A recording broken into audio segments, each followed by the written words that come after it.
I'd like to welcome everybody to the July 26th Newburgh Board of Aldermen meeting. At this time, the meeting will be called to order with prayer by Alderman John Ray Kinsey. Let's bow our heads, please. Father God, we thank you for wisdom. We thank you for understanding. We thank you that you guide us and lead us and give us understanding that we can do the city business tonight. And we pray that everyone has good health and strength. In Jesus' name, amen. Would you join me in the pledge of allegiance and flag of our country?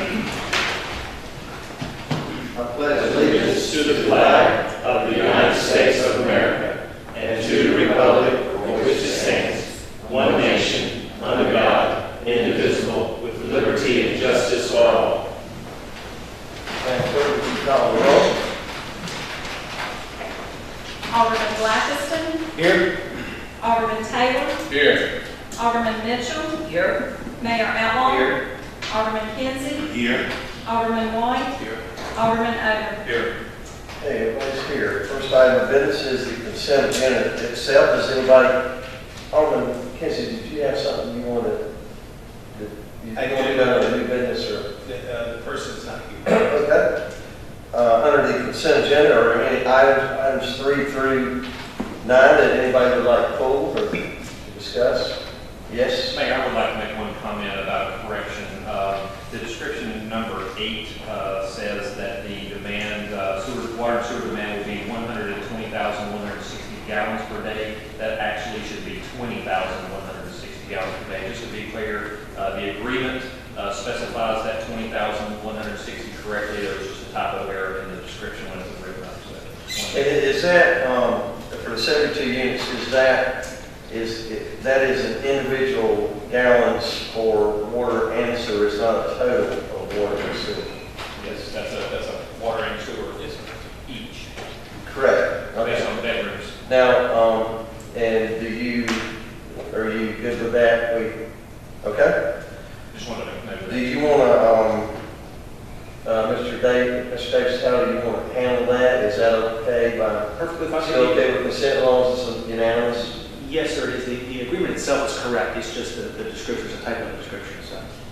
I would like to pull the item about item number 7 and just discuss that for just a minute. Does anybody else have anything they want to pull? No, sir. Okay. Mayor, I'd like to make a motion we approve the consent agenda with the exception of number 7. Second. Everybody understand the motion? All in favor of the motion say aye. Aye. All opposed the same. Only question I have under, when we are naming roads, I've read up on this and that is what's known as the Red Hill Community, is my understanding. I just don't want to name this road and 2 weeks later somebody come up and say it should have been named something different. Particularly the alderman's input on that, if any. I don't want any confusion. Sometimes when the roads are named, there's confusion. And I just want to make sure that we do it right the first time. Yes, sir. Obviously, it is completely the discretion of the board as to what this naming is.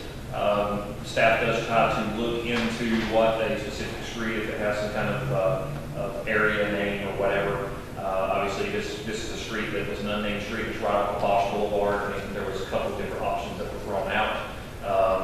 But obviously, this is calling for a public hearing so that people can provide input if they wish to do so at the next regularly scheduled board. Okay. I just want to bring everybody's attention so if anybody's got any input. I don't have a problem with the name. I just, okay. And what will be the board's pleasure on the item calling for a public hearing, item number 7? Yeah, I'd like to make a motion. It's not either way. I'd like to make a motion that we come here to call item number 7. Motion by Alderman White, second by Alderman Taylor, for further discussion. Mr. Davis, is it unanimous? Do you want a roll call on that? So yes, please. Okay, I'll have a roll call starting with Alderman Odom. Alderman Odom. Yes. Alderman White. Yes. Alderman Kinsey. Yes. Mayor Outlaw. Yes. Alderman Mitchell. Yes. Alderman Taylor. Yes. Alderman Blackiston. Yes. Motion carries. Item number 10, consider adopting a resolution initiating the upset bid process for 2102 New Bern Avenue. Mr. Stevens. Thank you, Mayor, members of the board. The city and Craven County jointly owned property that's located at 2102 New Bern Avenue. Jesse and Beatrice Mars have offered $8,000 to purchase the property, which has a tax value of $30,600. The city's taxes and costs on the property are $485.64, while the county's taxes, fees, and costs are $2,850.73. If the board were to choose to initiate the upset bid process, the city would receive approximately $1,125 minus the cost to advertise the property, and assuming that it's approved at the $8,000 offer. So I'll note this initial offer is 26.14% of the tax value. The board can establish a 25% minimum, so that's the reason why this is before you tonight.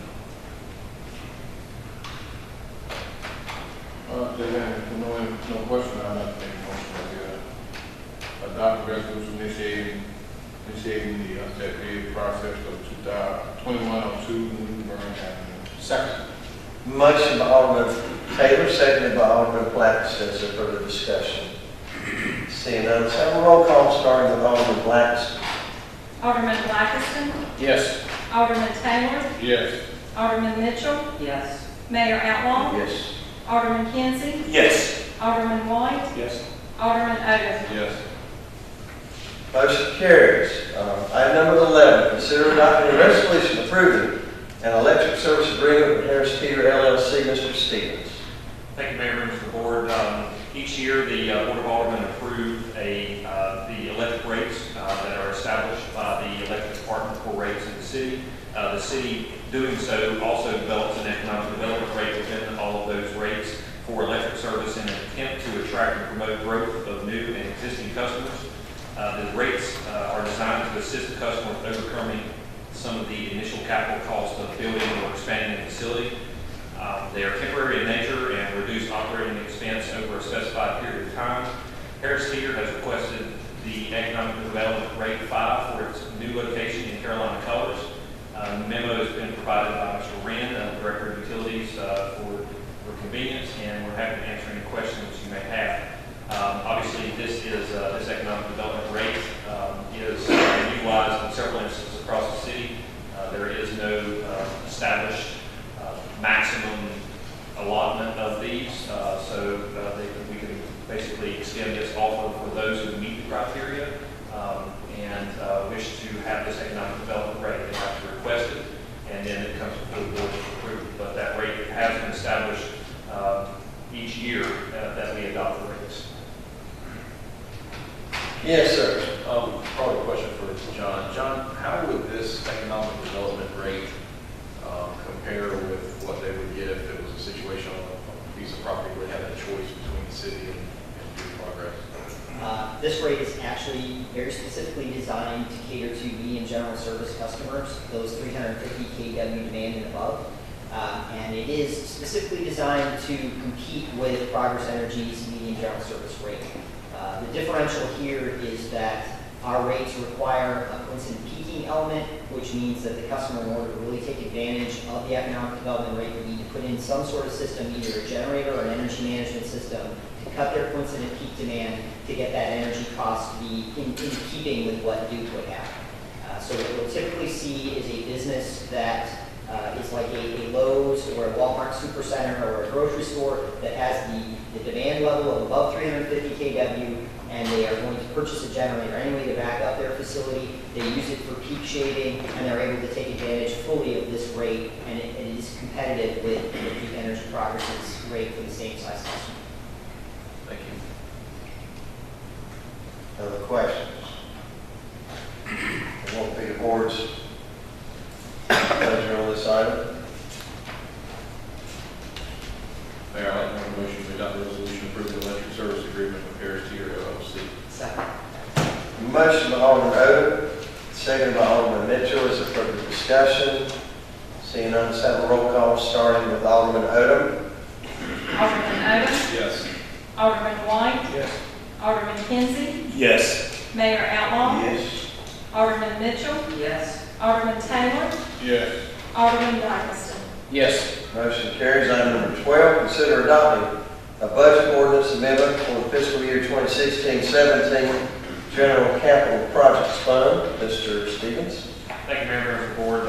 As you are well aware, the board approved the establishment of a downtown information center project at its June 28, 2016 meeting with an initial budget of $50,000.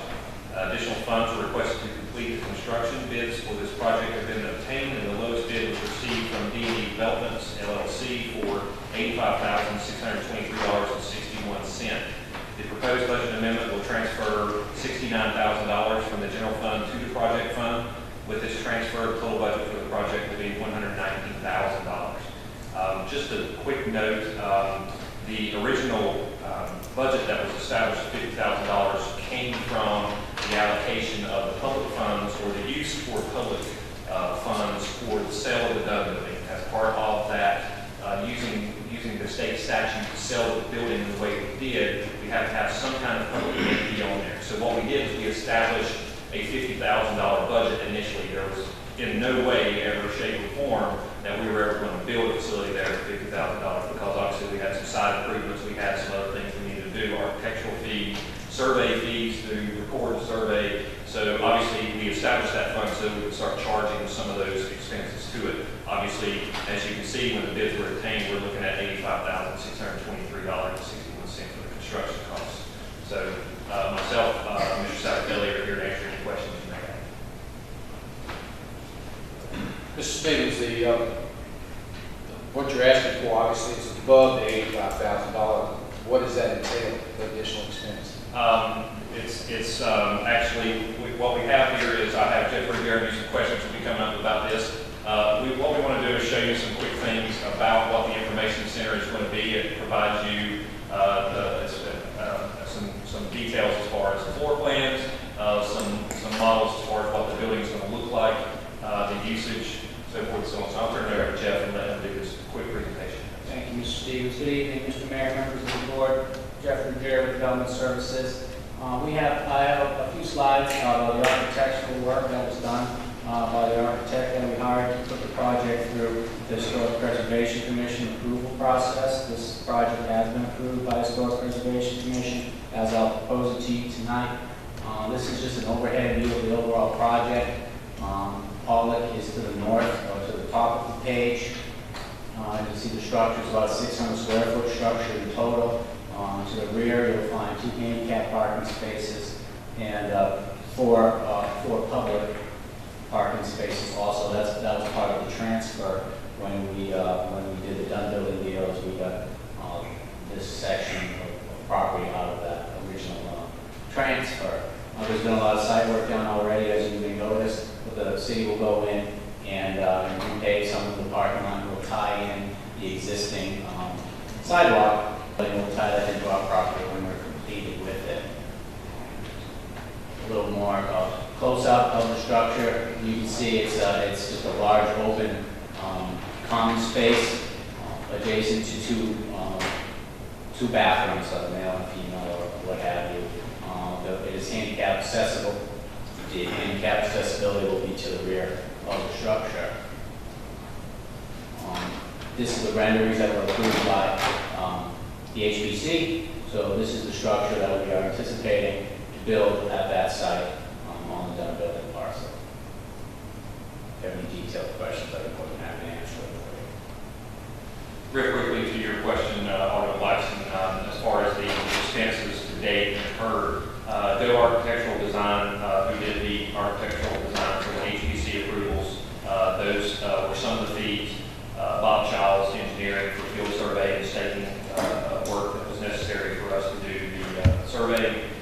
Then the concrete and the paving that was done for the relocation of the driveway so that we could fit the facility on our property. So that was the current expenses to date on that. Excuse me, I have a question. Is there any particular reason why the handicap entrance is in the back of the building? Because if someone is disabled, going the extra distance to go around there could be a real pleasure. Alderman Mitchell, the handicap parking spaces are located in the rear. Okay, in terms of the entrance, did I misunderstand you? Is the entrance? It is handicap accessible to the rear of the property, has a ramp. And the ramp is in the rear of the property, not on the front. So it would not be handicap accessible from the front on the side? Oh, absolutely. Well, I mean, there'll be sidewalks over here where you can ramp up.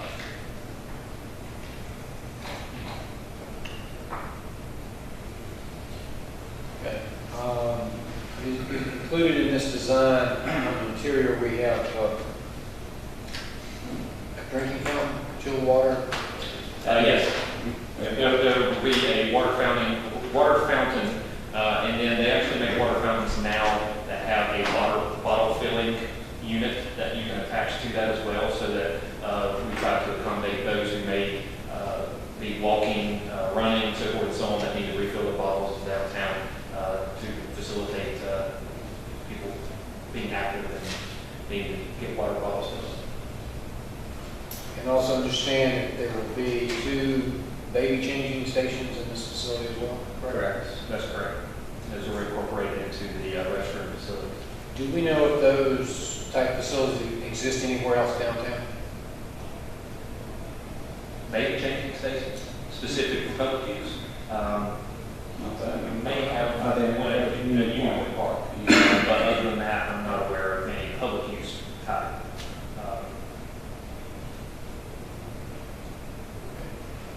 Maybe convention center or some other public facilities where people can walk in and use the restroom if they need to. Other than that, I'm not aware. Alderman, you have a question? Mr. Stevens, of the $119,000 total project fund, how much of that is contingency?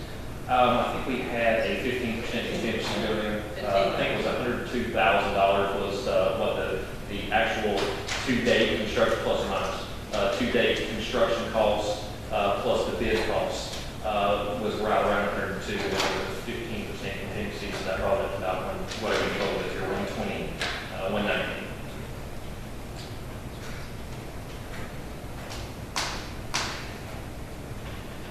White, you have a question? I think it's 2. It's when we talk about the general capital fund, and out of the general capital fund, if you say it's $65,000, and down here, request budget amendment not to exceed $85,000 or $6,000. So what is that? If we're gonna be $65,000, and then we got another 20 add to it, how do we explain that? What is that? So the initial budget was established at $50,000. We spent approximately 17 on various costs I listed out for Alderman Blackston, such as the architectural fees, concrete work, paving work, and other various costs that were associated with it. The remaining portion of the bid amount, $85,623.61, plus whatever remains of the $50,000 budget, that's the reason why we need only $69,000 to be transferred in to make the total budget amount for the project at $119,000. Steve, what in the way of exterior safety, security lighting will be provided in this structure? There will be exterior lighting on both the front and the back. We've discussed having exterior lighting for the parking area. We're going to work with the owners on that. And then we also, as part of that contingency cost, want to engage like coastal security to come in and determine what kind of security system we should put in. Obviously, I think we should probably have cameras. We have the ability with our electric department, they have their, and our police department, they have the ability to have our camera systems view those certain areas. So we want that to be safe for the public, and so that's the reason why we're looking at a camera system as well as a security system, which we do on most of our public buildings. And what are the anticipated hours that this facility would be in service? Did you talk about that in your? No, I didn't. I think that's yet to be determined. For the most part, I think during the week, our Parks and Recreation Department is planning on, actually our Public Buildings Department during the week, during business hours, normal business hours of City Hall, will do the openings. There may be closings then. As far as the weekends, we've been in discussions with some TDA as far as operational hours then. And also our Parks and Recreation Department is 24/7, I mean not 24/7, but they're 365 days a year opening and closing the park. So obviously that's some of the details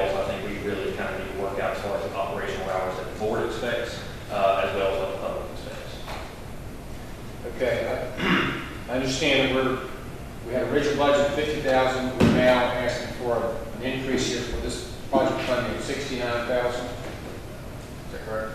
Or Yeah, with a contingency? that's correct. And I want to be clear, the 50,000 was a placeholder to establish the project fund using funds from the sale of the Dunn building that was set aside money for the public use structure that was associated with the sale.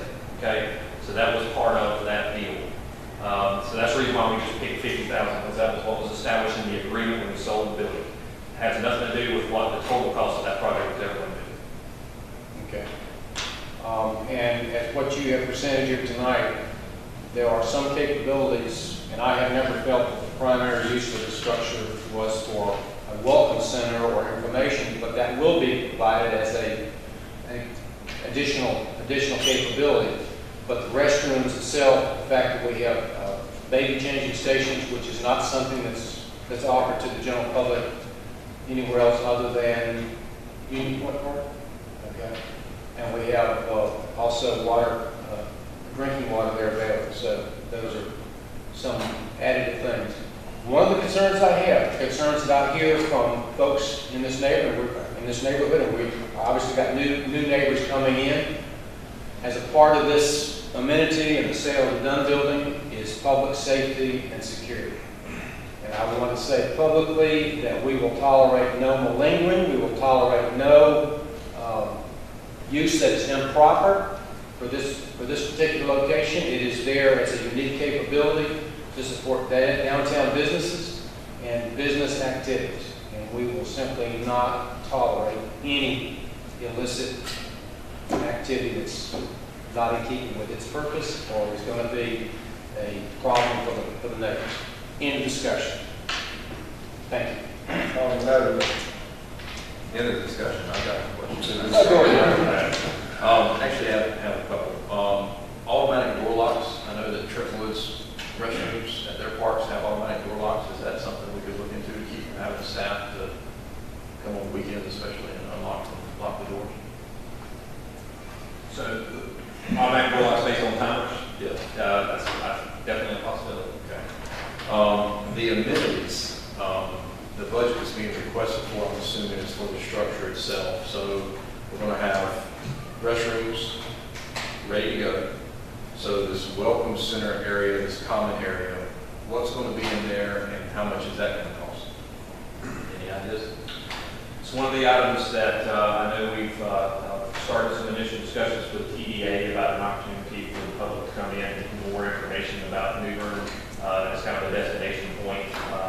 The various offerings that are around New Bern. A lot of people, what I've heard, is a lot of people come in to New Bern and they miss the convention center, the visitor center, where they get that information. So we were providing that opportunity at both the chamber and the convention center, but this is an opportunity where those who are already in downtown, when they can walk in, they can stop in and use the restroom if they need to fill up their bottle, if they need to get some information. I thought even some ideas of start your bear search here. We have, I don't know how many people that stop out here and take a picture of the flag bear that's right in front of City Hall, and then they go around and take pictures of all kinds of other bears. So it might be an opportunity for us to say, start your search here, and they can get their map of all the different bears, and then they can go around and take a picture. So it kind of creates more of a tourism destination point for information, activities, and kind of a little opportunity for them to gather that information, learn about it. So you're expecting possibly TDA to help with some of the funding for the... It has been discussed, yes. They have, but I can't say with 100% sure that will be the case, but they have shown some interest in possibly partnering with the city. And I hate to put you on the spot, but let's say that they don't. How much is this going to cost us to upfit that building inside? I don't think it would take a lot other than, poster costs and maybe some framing, little couple pieces of furniture here and there and things like that, just to be able to provide racks and stands for information and so forth and so on. That's really, I think it'd be a tremendous cost. We should be able to stay within the budget regardless. Okay. So the budget includes some of that? Yes. Okay. And signage? What's the plans for signage? Signage, obviously, I think there is signage on the front door. If you see there on the front door, that's a single light as far as full light door. There will be signage on that front door. We're planning on putting like a base signage, like small signage out front on the ground.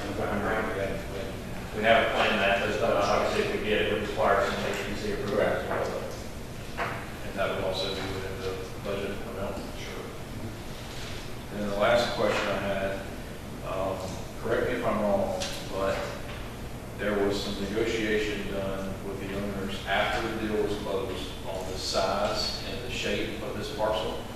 That was done after the deal was closed.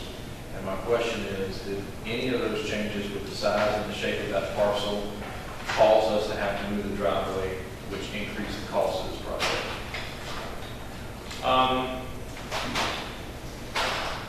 We obviously did have to incur some costs to move the driveway, and the drainage associated with getting that drainage to the road. The reason why the difference, the change was done was so that we could fit a larger, more buildable structure on there. Otherwise, I think the initial design was more like a small, slender, would have really not had as much of a component to it. So there was a little bit of an extent there so that we could fit the bathroom facility, so that we could fit the multi, I won't call it flex space. Whatever we decided that we want to use it for, it's really kind of a flex space. I mean, some of the initial conversations was it's going to be a police substation, or whatever it may be. So the relocation of the driveway allowed for the larger size building. We also have the drainage issues, Mike, too. The lot size almost, I think it was almost double. And I think the parking spaces, we still have 3, is that correct? 3, 4, maybe 4 spaces. When I think there was an original 5 or 6. So I mean, the parking spaces really accommodate more of the handicap parking accessibility. The street parking still exists in front of the lot. But as far as relocation, there was some cost associated with relocation. And last question, some value engineering done. We're not putting crystal chandeliers in this building, are we? Trying to value engineer as best we can. I know our quotes range from 85, 86 to $120,000. So obviously, it was important for us to think of cost of this project. Alderman White, yes, question. So I got one question, and the question dealing with what Alderman was talking about the automatic locks. And the automatic locks, this question I asked Mike, not make a lot of sense, but most times you inside when you lock on, you can't get out of it. I just want to make sure that when it's locked, if there's somebody in there, Yeah, you should still be able to get out. I don't know, not familiar with it, so that's why I asked the question. Will this be equipped with pad parking inside, or just going to be a standard passage? Has there anybody who don't need to open the hardware? I think really if we wind up going with the automatic door locks, it probably dictates what kind of door, like panic locks or whatever go on there. So as we evaluate that, that's hardware that has to be evaluated. Okay, any other questions? If we put one of those locks on, in that way you can fix it, nobody can mess with it on the outside. You know, like if you can count with it on the outside, there's a possibility you might have to do some kind of damage or something to it. It's my thought now. If you can't touch it, you can't mess with it, you can go inside. If you go inside and lock it, you might come back out. But when you turn the switch on to lock it, it stays locked. You know, like that. Yeah, I guess the biggest concern is if it locks at say 11 o'clock and it's an automatic lock and nobody goes by to check on it, they wouldn't necessarily know whether someone's still in the building, and then they could let other people in. So I don't know. Obviously, if we had security cameras, we would know. But you're always safer by knowing whether or not somebody's in the building or not, whenever everything locks up. Which is the way you find that out is by sending someone over there, whether you check they have video cameras. So. But as far as being able to secure someone from being able to, from the outside coming into the building, I mean, there's breaking anything pretty much if they really want it. Well, I'm not worried about breaking in now. I just be concerned that someone was in there, some kid or somebody got in at a certain time of night, shouldn't be there anyhow, but if they went inside, it could be out. We have considered park and rec division locks to restrooms and when it get dark. And since they're right out here in Union Point anyway, couldn't they do the same thing? Also visually know that no one's in there and just lock it and keep moving? Yes, so that was the original intent, the vision of it. But once again, it all really depends upon what the board's wishes are as far as the operational hours of the facility. If they wish for it to close earlier than say Union Point Park is, obviously, we would need to send someone over there earlier, but we, Parks and Rec staff is definitely the ones that can come over there. Yeah, because I had an issue with the, I got someone contacted me in reference to the doors locking at the restroom over here. And when I come check into it, it locks when it gets dark. But different times of the year, it gets dark different. So we would still want to leave that up to Parks and Rec to close it at a certain time. And it's easier. They do it real quick. Boom. I think that'd be a good idea. Locking, automatic locking is fine, but automatic locking don't know when it's dark, when it's light. Right. One of the things too, just to kind of highlight something that we provide for all of our citizens is, if a citizen goes on vacation, our police department, all you gotta do is call our non-emergency number and set up a home check. And our police department, while someone's on vacation, come over there. Captain, how many, any time, every day, every other day? We do it several times. Several times during the time period that people are gone, so obviously we can set something up like that with our police department to come by and check the structure, just like we do for any other citizen that requests that at our non-emergency number. If they're on vacation or out of town, they can request that, and we can send them over, and the police officer goes over and checks the doors are still locked and the house is secure. Mr. Stevens, the driveway off of Pollock Street into that facility for the rear parking, that's a common drive, isn't it? That is correct. There's an easement. You see kind of a longer rectangular piece, and then you get more of a square piece in the back. All of that is considered to be easement space that is designated for the city use. Will that driveway be striped or have indications of no parking there, so we don't have someone that comes in and blocks that driveway for the residents of the adjacent property? I mean, we could definitely strive it if we need to, something. but obviously I don't think there's a way that ingress egress should be in an easement situation like this should not be allowed.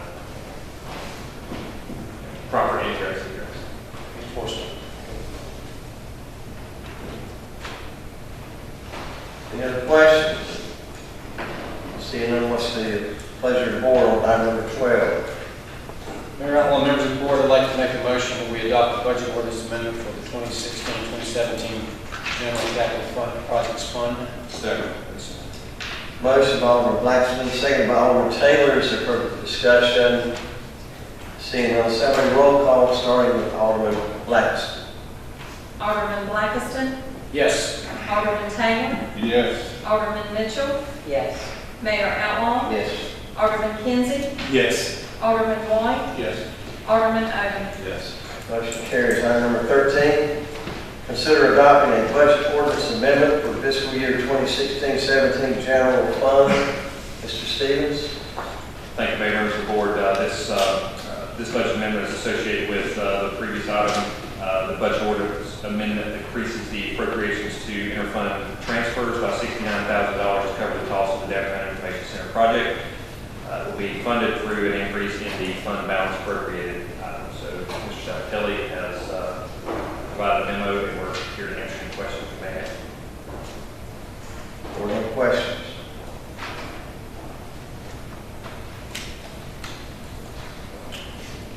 Mayor, I make a motion we adopt budget ordinance amendment for FY 16-17. Second.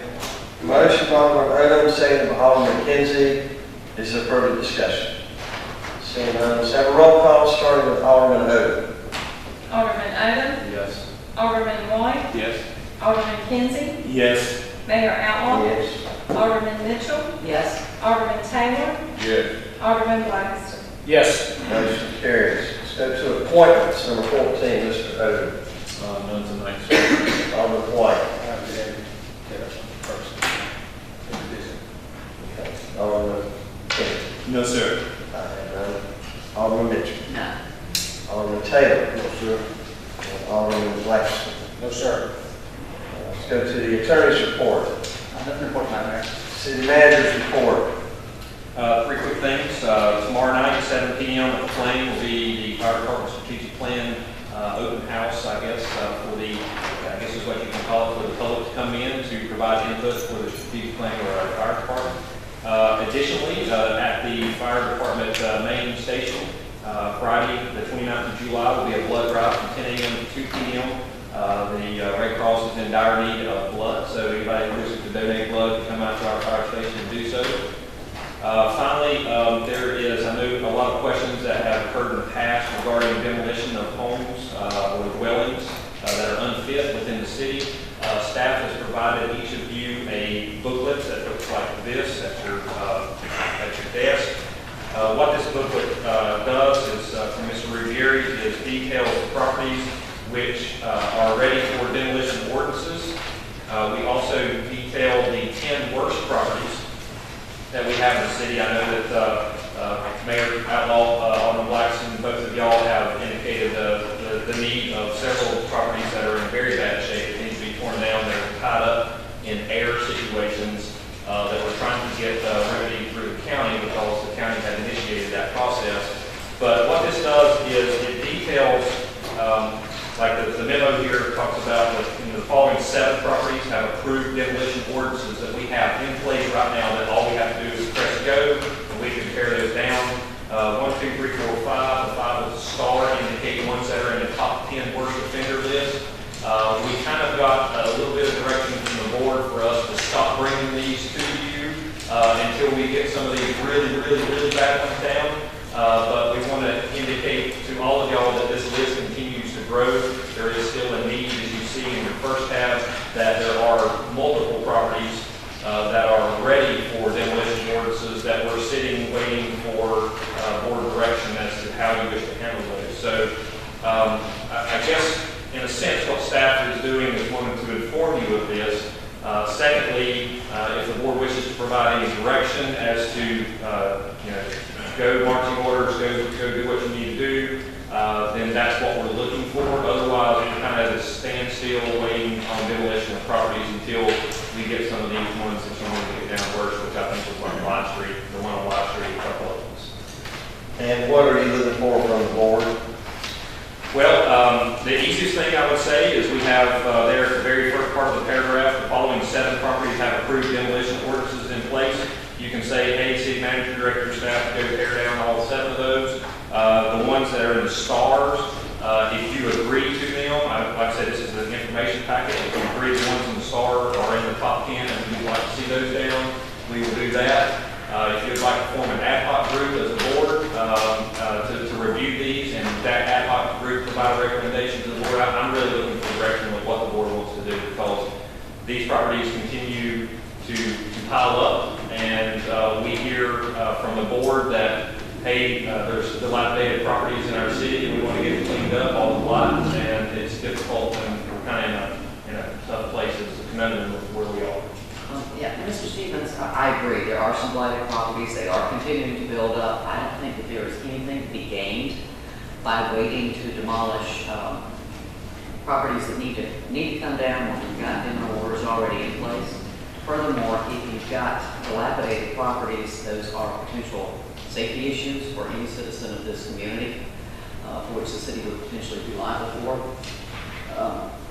I would like to recommend that the board go on and issue guidance to the city manager to proceed forward with the properties where there is a demo order already in place, and also to continue preparing demolition ordinances to come before the board for the ones that are next up in the stack. Is that in the form of a motion? That question for you. Yes, sir. Was that a motion? Yes, that is intended to be a motion. Second. Okay, we have a motion and we have a second, and now some discussion on the white. Discussion was, as the city manager was saying, that he said that out of the 7 the list that we have, that we should get together. We should get together and pick them out. It's obvious some of these dwellings probably should be torn down. But for those that may not be that bad, or someone have a chance to even try to fix it up, I think we should give them a chance. I mean, I still call this, even though it's bad, I still call it genocide.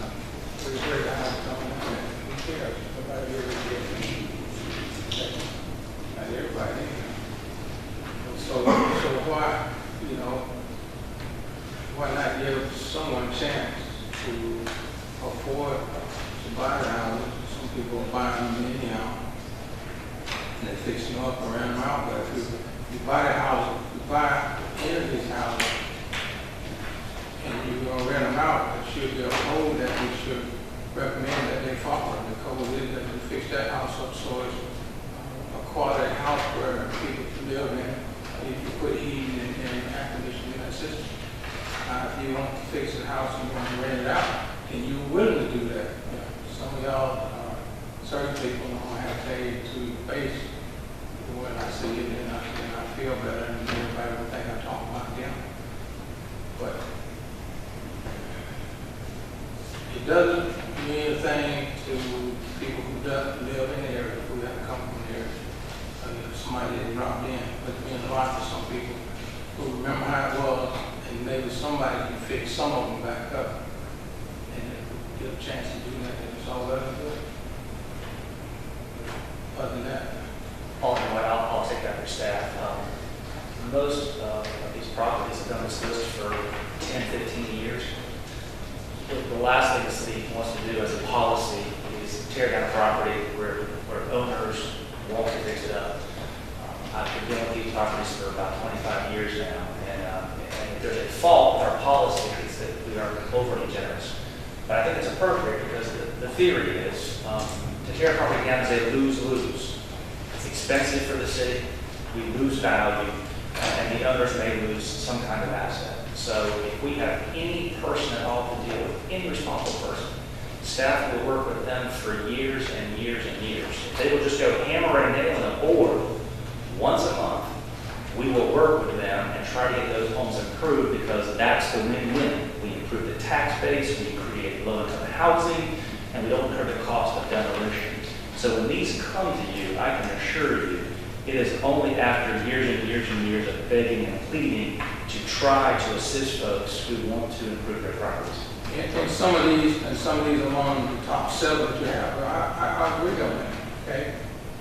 I agree on that. I checked them out, I know where they are, and I've been in a couple of them, and I agree on that. But when I look at the list of other houses, I got a call from a certain person, and he wanted to know how I feel about it. Yeah, I've been looked at. It takes twice as much money to fix it. You go up and down, you go over there. Yeah. All of them not like that. Give people chances or options to maybe lease.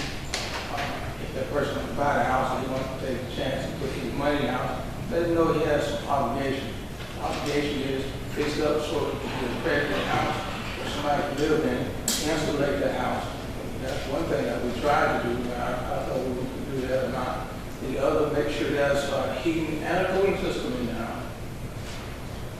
You just don't just fix the house up and then get somebody that go in there, they got to try to figure out how to do it, this stuff in the house. So I would agree with somebody on the 7 on this list, with 7 dwellings on it. I mean, some of them, they've been sitting for years. And nobody, some of the people that own a couple of these houses, those people been there. Okay. So the people that they left it to probably didn't do anything. Some of them not around anymore. So, and some of the houses are falling down. I can understand that. But if I look through here and I see some of the others, they can be on a list to give that person, or give somebody a chance to even get on the house. And then get them up to that we normally give them a time and Yes, sir. And just to be clear too, these are not properties that the city owns. So we don't have any authority to let somebody bid on anything. Okay. It's not something that we own. it's not been closed down. We worked with any owner we can find, any area, no matter how remote, any reasonable person who will show up and say they want to try, we work with them. And when that finally fails, we bring those properties to the board for demolition because we are simply out of options. And I typically spent 5 to 10 years trying. So it's not that we can't find buyers, it's not the cities to go find buyers for. And apparently the heirs aren't motivated to go find a buyer. I agree on that. I'm just saying, I just agree with Any other discussion? Any other comments, discussion? Yes, sir. Yes, sir. Mr. Davis, Mr. Stevens, or Mr. Ruggiero, any prognosis on Plan 607 White Street?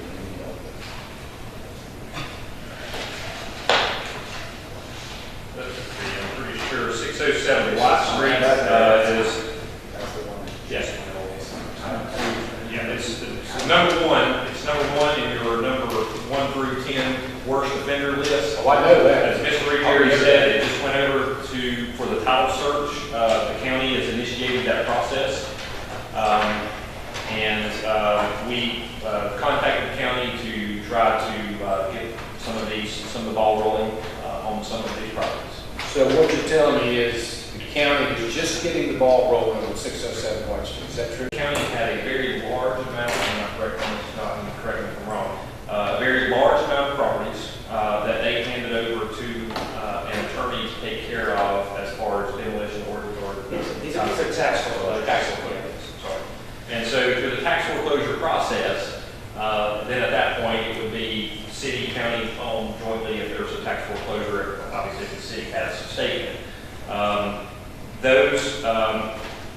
We got 1,000, a lot of them. There was a very large amount of properties that were transferred to this particular attorney to investigate. He's been going through those for how many years now? Over a decade. Over a decade. These are some of the more difficult ones, being there may be 100 errors down the list of ones, and obviously those are much more difficult as far as title searches and finding that. So what we are essentially saying is that the county outsourced a service. And we recognize that that's the worst building in the city, but it has been outsourced by the county to take action on it. So I want us to keep in mind outsourcing services and the return that we get, that we need time of service. Just want to keep that in mind. Any further? Yes, sir. Yeah, question. So it's the worst house within the city and it should be demolished. What is the difference in us demolishing that now versus waiting for this tax foreclosure process to happen? Well, great, thank you for that segue. Because therein lies the rub. The tax foreclosure process is almost identical to the unfit dwelling process that the city would go through to obtain an order to demolish that property. So the board could charge me to go file that lawsuit against the heirs and spend the money to obtain an order to demolish the property. I would do the title work. I would locate as many heirs across the country as I could. The city would spend money to publish notices in New York City, other places around the country to notify all those heirs. And $5,000 or $10,000 later, we would be in a position with an order to demolish that property. When we're done, we'll have a lien for the cost of that demolition, which will go in the tax rolls as an uncollected tax in a sense. Then the property will go through the tax foreclosure process, which is the exact same process I just described to you. And all that time and effort will be incurred yet again. So when we have those rare facts, my recommendation to the city is always to allow the tax foreclosure process to take place first, because the fees get spent one time, and then at the end of that process, the city will be a joint owner with the county, can consent to the demolition, and we get to the exact same place with half the money spent. Is that the process that you would recommend on the Days Inn building, Mr. Davis? We've done that with Days Inn. That's exactly what we did. Tax foreclosure. Yes, sir. Well, that's how the current owner acquired the property through the tax foreclosure process. And then we filed our lawsuit over a year ago to obtain our demolition ordinance to demolish that structure. I'm going to say to my house, city attorney, got 3 statements. Number 1, great book. Great book. I like this book. Couple pictures and all, some of the houses that I haven't seen, or I passed by, on the list. Second thing, I hear what you're saying, and I know that some structures definitely need to go down. My thought to that is, have you done your paper trail on your legwork on each one of the top 10 at least? No, sir. And again, that's all in the spirit of being efficient with city monies. I can certainly go to do that, but you're going to pay me to go do that while the county is currently doing the exact same thing at a fraction of that cost to the city. Let's go back to Jim. Yeah, right. The reason why I'm going here is because of Middle Street. Without saying anything else. Miller Street. Oh, Middle Street. Yeah. We have an individual that's been here for 7 years in reference to demolition of property. It's 13 million. Yeah. No, it's not in the book. Oh, it's not in the book. Okay, because we do have one on Middle Street that's in the process. I'll have to get you that. Okay. Let me say the thing. Matthew Evans has been coming down and speaking about the property. Yeah, People get out. Yes, sir. Yeah. That's where I'm. Thanks for the help. There are everything in this book that has a demolition ordinance, the city has handled direct. I have handled because we have ordinance in place. The county has nothing to do with demolition ordinances. The county tax foreclosure process, 9.9 times out of 10 results in the city and the county owning the property, and when we're an owner, we can demolish our own property. So everything that we deal with internally is something that I have done. I have done that type of work personally, and I have reviewed staff's records and notes and ensured that we've gone through the correct process. The distinction with Matthew Evans, that's a bit different. No, I don't want to go there. I just don't want to have that. Yes. No, sir. Yeah. Everyone is accommodated as best we possibly can and give all the time they need to do something. Okay. That's good. Yes.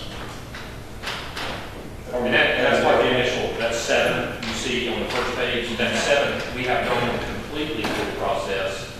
And everything that we need to do, even to the point of bringing it to the board, and the board has approved them. These are just sitting there waiting for us to just go send the equipment out there and repair them. That's all I wanted. Thank you. Mr. Stevens, I want to make sure that I understand the two issues here, because I think we are talking about apples and oranges. Apples are on the first page. They are ready, the demolition order is been done, ready to go. Let me detail that very clearly, okay? The ones on the first page, 1 through 7, 7 properties, those have gone through the process, they've been approved by the board, and they are ready for us to tear down. Right now, all we got to do is crank up the equipment and go. And they're privately owned, not city owned. Correct. That is correct. Okay. Okay, the apples are privately owned. Okay. The second list on page 2, the following 12 properties are ready for demolition ordinances. That means that we have gone through the process, notifications, public notice, whatever we've got to do to go through the process that meet the criteria for demolition. The only thing remaining is bringing them to the board for approval for a demolition ordinance so that we can go and tear the property. Okay.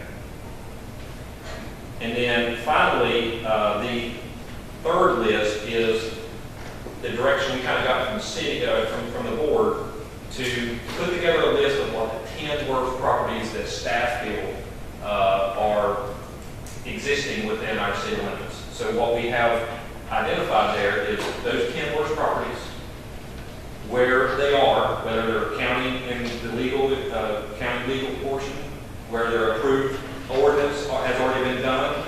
If a hearing has been held, they have 30 days to comply. That means that it's getting ready to come before you as a demolition ordinance, or whatever. So those are where those are in the process, what properties they are, and the 10 worst ranked from 1 to 10 that we haven't seen. And as you can see, 607 White Street is number 1. That's one of the boards brought to us. We should have 5. We have 5 right? Yeah, we have 5 of those ordinances ready on the top 10, ready to go down. So we already have ordinances for them ready. We just need the direction to go. What we kind of heard from as staff from the board was, don't tear anything else down until we go get these worst properties. Okay. Mr. Mayor, could I modify my motion? Okay. Motion is as follows, that staff proceed with the demolition of these 7 properties where a demolition order exists and is approved and is ready to go. That for the next 12 properties, that staff bring the demolition ordinances before the board for approval. And for the top 10 worst offenders, any demo ordinances that are ready, bring them before the board, and for the ones that are not, proceed with all speed to get them here. Yes. Motion is still the same. On roads, you have a question? Just a question on the budget amount this fiscal year. How much do you have and how many houses that roughly would be able? We have 80,000 in the budget this year, so any house can run between 2,500 and up. Your average that we see is probably about $4,500, but it's typical for them up to $7,500, and some of the larger ones can be $30,000, $25,000. So we typically, when we look at what we have as a workload for demolitions, we'll kind of balance where we are. We'll hold off on the larger ones, excuse me, until maybe the end of the year. We may have some extra money, or we can bridge a budget year and capture that. So we kind of manage the budget internally because we get quotes on what the asbestos cost is, and that's where our big hit is the asbestos removal. Tearing down the structures really is really not an out-of-pocket cost to the city because we have public works to it. So we do have we just keep working that budget. So we can easily get 15 houses out of that, 10, 15 houses without a problem.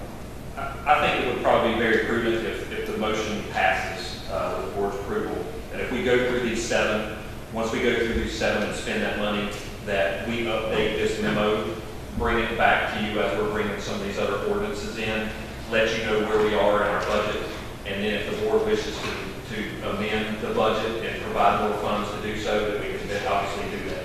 If that's desirous of the board. Do you have a question on the point? Well, I had one when I can sit here and hear people say, your Alderman Blackson say the house on White Street is the worst house. That's big tell. Looking at some right now, way worse than that. That's a little small eyesore, which is bad. And I can understand why you say it's the worst house. But the worst house, I'm standing behind everything I say. The worst house is the ones you see that already falling down, not the ones that are treated fell to it. I said it, man. Not just because the tree had fell to it and nobody seemed to do anything. It's been sitting up for years. Before it has been sitting up for years. So I'll for it. But we go through the procedure. We go through the procedures and that save us somewhere down the line instead of trying to come up with ways of doing things because you want to do it. Because you want to do it. It needs to be done, it needs to be done, but it's not the worst house. Say it's the worst house, I'm not going to show you 10 more pages up there and see something way worse than that. On what, I'm sure some of these houses, if you look at the outside, or, they look to be pretty good, some of them are not so good on the inside. But when you have a tree going through where the kitchen was once upon a time, and the roof is completely imploded on that side, just like the house on Bryant Street that we dealt with last summer. It's no question there. Just if a house is bad, it's bad. There's a whole bunch of them here, just like people are bad. Any other questions or statements, concerns? If not, we'll have roll call starting with Alderman Odom on the motion. Alderman Odom. Yes. Alderman White. No. Alderman Kinsey. Yes. Mayor Outlaw. Yes. Alderman Mitchell. Yes. Alderman Taylor. No. Alderman Blackiston. Yes. Motion carries. What else did you have on the city manager's report? I got one to say, man. Oh, yes, sir. Goes out. As the attorney said too, it used to be one of the process. Process was that people was allowed to try to fix their house, but they had to come down to City Hall to come and give them a certain amount of time to do something to the house, to start on it. And like you said, they put some boards on it. And then it goes another 6 months or whatever, and then they come back again, they put another board on it, which I call that dragging. It's not really a compliment. And I don't see it as some people have said, while that's going on, other things are being done and other houses are being torn down. There are some houses here, and some of them I've been on about for 30 years, I'm 35 now, that's still standing. Barely. Nobody's set a foot in it in 35 years, at least 35 years, and it's still standing. And just because it may be in a certain area, don't give it that much privilege from everybody else. If I'm gonna get a group of people, and we say we're gonna fix one of these houses up, we come to the city and say we're gonna fix it up, and it costs X amount of money, and you don't allow us to, we tell you to have a fundraiser to raise that money so we can fix the house up. There should be a time limit on it, and there is time limit. If they don't have it fixed up back then something should be done. I don't have any problem saying out anything that's not right. I have a problem with things and people not being fair about it and calling whatever they want to call it. That's the only problem I got dealing with it. Okay. Did you have anything else, sir? Nothing else, sir. Okay, let's go to new business, and I'm gonna start with Mr. Kinsey. Kinsey. Yes, I'd like to recognize Mr. Eric Engler. His wife is the president of the Colony Estates Community Watch, along with other community activities. And we lost her maybe a month or two ago. And I'd like to recognize his family for the service that his wife given to the community tonight. I would like for you, Mr. Mayor and Mr. Manager, to go down with me so we can recognize this individual.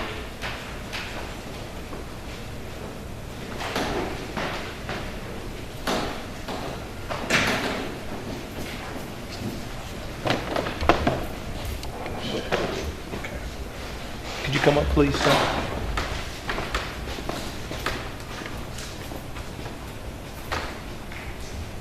On behalf of the city, the mayor and the manager, and myself and the fourth ward, we want to recognize you with this plaque and a card for the service for you and your wife serving the city of Bern. Thank you so kindly, and we're sorry that you lost your wife. Thanks, sir. Appreciate it. Thank you so very much. Yes, sir. Thank you.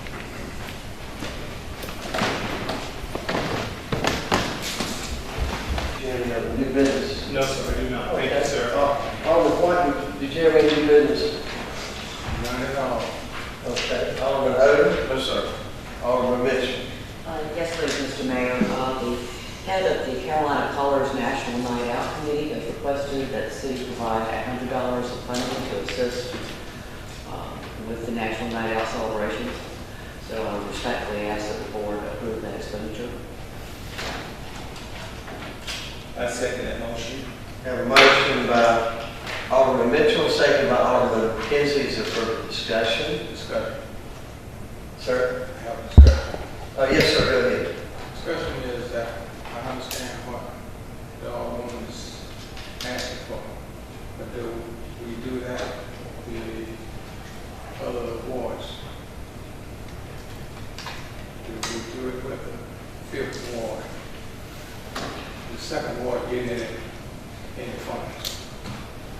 I think the answer to that, presently, actually under the July 1st budget, funds are not frozen, are they? Are they still frozen? Discretionary? The way, well, the board's decision. Might be a good motion to. Yeah, what I recall was that special appropriation funds were going to be frozen for all aldermen. I don't think there was a specified date. And any request to use those funds would be at an alderman's discretion and a decision by the board. I don't think there was a fiscal year associated with it or whatever, so I think that's what Alderman Mitchell was requesting, is the usage of $100 of special appropriation funds for National Night Out, which is something that I think Mr. Satterfield had identified in the usage of special appropriation funds for when we gave the memo back when we were freezing it. Right, and to clarify, this request is at a specific call from a constituent, a member of my ward. It is not my initiative. Call came in tonight, and this is the only request that I have received. And at any time after we actually froze discretionary, if an alderman wanted to make a motion for any type of expenditure, if it was the pleasure of the board, it could be approved, and that would have had nothing to do with the discretionary. That is correct. Correct. Okay, now, we had a motion and a second. Yes, sir? I have nothing against that. What I'm saying, to balance it out, I'm thinking about the other wards. Yes, sir. Certain wards don't, didn't. Yes, sir. So they have right to it too. Yes, sir. And I have a similar, the same request as well myself tonight, sir, for the national night out. You should have done that under new business. But I forgot. Okay. Also, Mayor, I just want to clarify that this is coming from the discretionary funds, because I don't want there to be a request for $1,500 when there's only $1,000 budgeted. Is that correct? We have $1,000 per ward this budget. That's frozen and can be called out, if you will, as long as it's asked for in a public setting and it's approved by the board. Yes, sir. Thank you. okay. So we have motion, seconds, and further discussion. I want to do a roll call on this. We'll start. Yes, sir. You can't like, it's fine. Sir. Yeah, we'll start with Alderman Blackson. Alderman Blackiston, Yes. Alderman Taylor, Yes. Alderman Mitchell, Yes. Mayor Outlaw, Yes. Alderman Kinsey, Yes. Alderman White, Yes. Alderman Odom. Yes. Motion carries. Now, Alderman Kinsey, did you have something? Yes, I got a call today from one of the community presidents in Colony States wanted to get $250 for food for the National Night Out. Yeah, is that your motion? Yes, it is, sir. Second. Thank you. Was that Alderman Odom? Yes, sir. Okay, we have a motion, seconds, and discussion. I do want to mention one discussion. It is my understanding that, or maybe it needs to be our understanding, that future expenditures are, I think it'd be good if Mr. Sam tell the board how that needs to be done. We're not going to give $100 to somebody who get $100 with ice and then it wind up being this, that, and that. I think we were going to try to directly reimburse somebody for doing it. So let's take the trail of that and get accountability there. So the intent would be normally to reimburse the person who submits the receipts to us, so basically up to $100, up to $250, based on the receipt submitted to us, based on from the board's approval. That or the city could directly pay for some of the items, depending on what it is. For example, flour which we purchased for King's board that we pay for directly, which we're able to save sales tax and things by the city paying those things directly. So we basically, after approval by the board, we can go with the aldermen to decide which would be the best way to handle each individual. And if you don't have proper documentation, you're not going to be reimbursed. That's actually 100% correct. Okay. And you have my motion, and what's your second? All right, some further discussion. We'll have a roll call starting with Alderman Odom. Alderman Odom, Yes. Alderman White, Yes. Alderman Kinsey, Yes. Mayor Outlaw, Yes. Alderman Mitchell, Yes. Alderman Taylor, Yes. Alderman Blackiston. Yes. Okay, who nominates on new business? Alderman Mitchell, did you have Yes, I any? do. Okay, Alderman Taylor. Yes, want to send out, I already sent out notices from the city, mayor, and board of aldermen in the city of New Bern. Send out prayers for the Billy family. And then I was at it from the day after for Deacon James Williams family, who was in prayers for both of those families. Also, this past weekend, the mayor and I was at a male summit at the convention center. I want to give kudos and shout out and congratulations on the job well done. Outstanding speakers. Dr. Ed Dale, his committee did a wonderful job. Male summit. We had speakers from all over our state came down and spent about 6 hours at the convention center. Gave out some outstanding information that's really needed in this day and time. And we had a wonderful time. Thank the mayor for coming out and supporting this outstanding event. Also, this Tuesday, talk about briefly National Night Out. Every year, same time, same place, all over the nation. Nation National Night Out, Chief Captain West. I know you all going to do an outstanding job. Continue to do it. Be safe, and thank you to the community for stepping up. National Night Out is putting a light on and crime in your community. So I want to let everybody know if you hear the police, see the police, and car after car, fire trucks and all that, that's what's going on National Night Out. So this Tuesday. Also, Mr. Odom didn't say anything about latitude this past Sunday. Thank you for the invite. Thank you. That's it, man. We're not sure if we're in there or not. We may. Okay. Alderman Blackson. Just one thing, sir. Just a reminder to everyone, on the 6th of August will be Coastal Carolina Purple Heart Banquet that will be held at the Convention Center. They expect to have close to 100 Purple Heart recipients. It'll be a very worthwhile event. Tickets will be available for the interested public to attend, and they'll be available at the Convention Center. Thank you. Yes, sir. Anything else? Anything further come from the board on at this time? Mayor, we'll need you in closed session for two matters. One pursuant to 143, 311A3 to discuss the New Bern versus Complete Hospitality, and then another matter under 143, 311A6 to discuss a personnel matter. So moved. Second. Motion second. All those in favor, motion say aye. Aye. All in favor